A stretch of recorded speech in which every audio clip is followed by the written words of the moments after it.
मैंने कमाए हैं, अब्बा जी ने नहीं दिए, विरासत नहीं, सानी मिला। हुजूर मेरा अब्बा मांगता है तो मेरे लिए हुक्म क्या है? तो नबी पाक ने फरमाया, क्या कहा तुमने? पैसे तेरे हैं? और हुजूर हाँ। तो फरमाया अब्बा किसका है? कहा या रसूलल्लाह मेरा। तो फरमाया अगर तू अपने वालिद का है तो तेरी हर शय तेरे वालिद की है। तू भी तेरे वालिद का है तो तेरा माल भी तेरे। माँ और बाप ये तो हुस्न है जिंदगी का, ये तो वकार है इंसान का।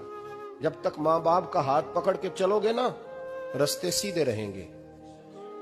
और जिस दिन उंगली छोड़ के सड़क पे निकलना पड़ा ना, सर चकराने लगेगा। याद रखना, ये बड़ा मुश्किल काम होता है। लोगों का तो रुख ही उस दिन वादे होता है जिस दिन आदमी साये से महरूम होता है। माँ और बाप तो तेरी नेमत है भाई। माँ बाप के लिए फरमाया हुमा जन्नतु का व नारुक, यही तेरी जन्नत है और यही तेरे लिए जहन्नम है। अगर ये राजी